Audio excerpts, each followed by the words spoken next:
Produktivitas. Dalam bahasa Inggris berarti productivity yang berasal dari dua kata yaitu produk dan activity. Produktivitas ini adalah kegiatan yang dapat menghasilkan suatu produk baik layanan jasa atau barang. Sedangkan produktivitas ekonomi adalah kegiatan yang dapat meningkatkan kualitas kehidupan manusia dari segi perekonomian. Nah, produktivitas ini juga mempunyai dua konsep yaitu efisien dan efektif. Live with new normal. Presiden Jokowi telah meminta seluruh jajarannya mempelajari kondisi lapangan untuk mempersiapkan tatanan normal yang baru di tengah pandemi COVID-19. Saat ini sudah ada 4 provinsi serta 25 kabupaten atau kota yang tengah bersiap menuju new normal. Penerapan new normal nantinya bersamaan dengan perdisiplinan protokol kesehatan yang dikawal jajaran Polri dan TNI. Selanjutnya, tatanan normal yang baru akan diperluas jika dinilai efektif. Jika dilihat dari kehidupan saat ini, pemerintah sudah melakukan new normal. Tujuan dari ini adalah untuk mengatasi pengangguran yang merabak akibat pandemi ini yang menyebabkan pertumbuhan perekonomian nasional menurun. Banyak mahasiswa yang kreatif dan produktif untuk memperbaiki perekonomian keluarga, khususnya kedua orang tuanya.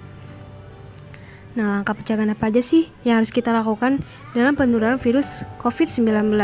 Yaitu menerapkan etika bersin dan batuk seperti yang digambar ini. Lalu menjaga kebersihan tangan, jaga jarak, dan memakai masker.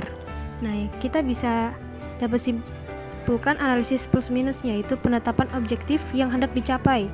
Penerapan kebijakan new normal ini memiliki relevansi kuat dengan upaya pemerintah untuk menggerakkan sektor perekonomian nasional. Yang kedua, tingkat penerimaan masyarakatnya. Di sini masyarakat sebagai penerima manfaat harus benar-benar memahami objektif dari kebijakan ini.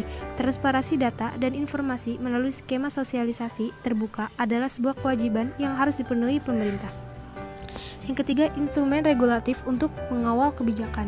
Instrumen regulatif yang sudah disusun adalah protokol kesehatan. Peraturan tidak hanya dibutuhkan di tempat kerja saja, tapi juga di fasilitas publik. Lalu identifikasi masalah dan aksi korektif. Di sini dibutuhkan analisis risiko sedini mungkin. Salah satu risiko yang paling dihindari adalah pengambilan inisiatif kebijakan new normal oleh negara-negara di dunia adalah terjadinya pelonjakan kasus positif COVID-19. Produktivitas ekonomi sebagai mahasiswa. Ada apa aja sih? Ada yang menjadi pedagang online.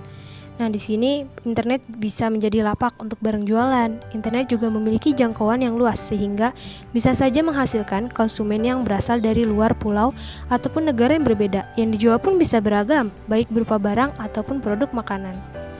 Ada sopir ojek online. Saat waktu senggang menunggu kelas atau saat kamu sudah tidak ada jadwal mata kuliah lagi, kamu bisa menambah isi kantong dengan menjadi sopir ojek online. Yang ketiga, mengajar les pelajaran. Pengetahuan dan ilmu yang didapatkan selama bangku sekolah bisa mendatangkan uang tambahan dengan menjadi guru les private bagi adik-adik di bangku SD, SMP, atau SMA. Lalu ada reksadana. Ini banyak mahasiswa yang mengetahui reksadana namun tidak berani untuk memulai portofolio. Bermain reksadana sesungguhnya kita meng-hire manajer investasi yang akan mengelola keuanganmu. Dan yang terakhir, investasi saham dengan smartphone. Investasi saham dengan smartphone atau biasa dikenal dengan mobile trade-in merupakan salah satu instrumen yang memberikan imbal hasil yang besar dibanding instrumen investasi lainnya. Melalui new normal, pemerintah dan masyarakat bersinergi untuk mengembalikan kondisi perekonomian dan sosial masyarakat. Segala daya upaya dilakukan untuk mensiasati pandemi virus corona COVID-19 agar supaya dapat mengatasi dampak yang akan terjadi. Semoga selalu ada kabar baik setiap harinya. Dan sudah seharusnya kita mendukung langkah-langkah baik yang dianjurkan oleh pemerintah dalam protokol pencegahan penularan virus COVID-19 ini.